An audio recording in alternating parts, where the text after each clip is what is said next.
different other kinds of spiritual processes that separate these different levels of realization. And one has to go through these processes in the order given in the scriptures to attain the actual results. And we have all that information, and it's part of the structure of the esoteric teaching. So as we follow this path on out, we will be guided to these states one after another. So who is the person in the exoteric circle? Well, they're the newbie.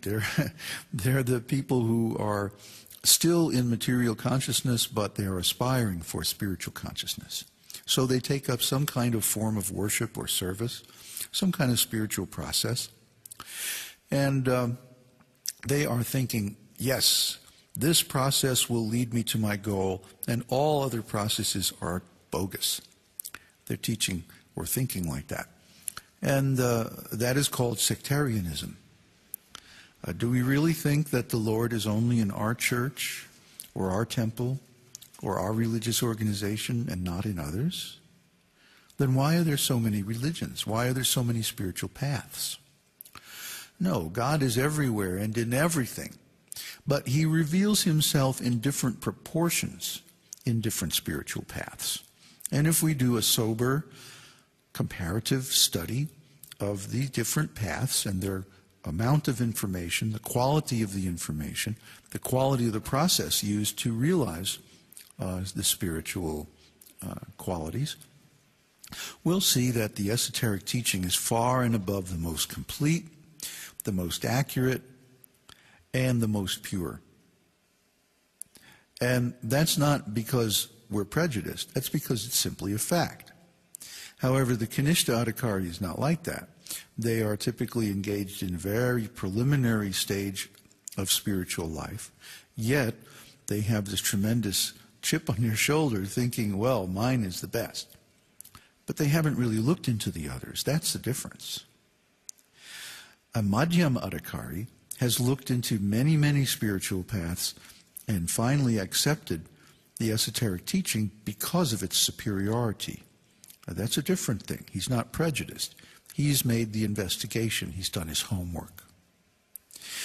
So the Madhyama Adhikari steps forward and takes initiation from the bona fide spiritual master in the disciplic succession of the esoteric teaching, and accepts this teaching coming down from Krishna himself, and then practices it until he attains realization and can join the esoteric circle of master teachers. Because he has become fully self-realized, he can teach other people how to realize God. Now, the Kanishta Adhikari, the neophyte in spiritual life, cannot tell who's actually self-realized because he does not know the difference between matter and spirit. So he cannot tell when someone else is realized, and he himself doesn't even know what self-realization is. He cannot explain the difference between spirit and matter, and he cannot explain the spiritual path, the mechanism of devotional service, or how it all works. So we do not want to take shelter of a neophyte spiritual teacher because he can only take us as far as he is himself.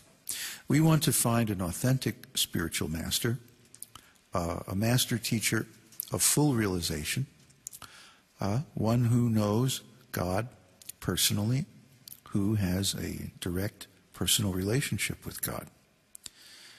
This is the person who can take us all the way.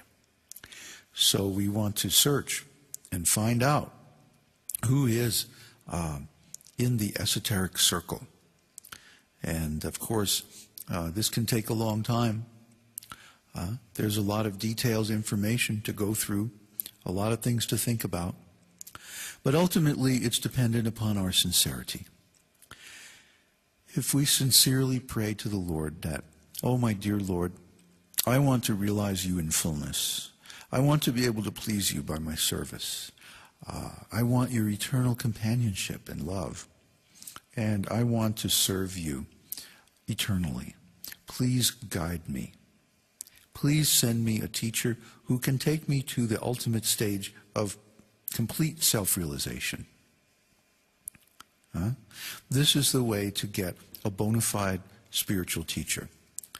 The problem is, in the beginning, we're not self-realized, and we can't recognize a true spiritual teacher. We have to rely on the mercy of the Lord. And as we do take shelter of the Lord more and more, then He will arrange everything. So if we're sincere, instead of looking outside for a spiritual master and trying to figure out ourselves who is self-realized, which is not a very good idea, because in the beginning we don't know who is self-realized. Instead, we should turn within, take shelter of the Lord, and pray for a bona fide spiritual master. That will be very successful.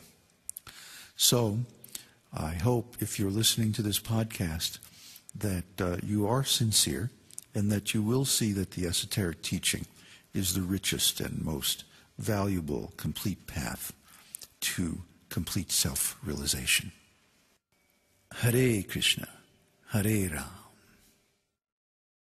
Om Purnamadaha Purnamidam Purnat Purnamudachyate Purnasya Purnamadaya Purnameva Vashishyate.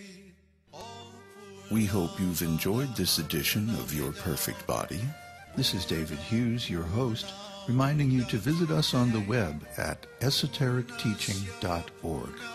Your feedback is important to us. For questions, comments, or to join our mailing list, email yourperfectbody@esotericteaching.org.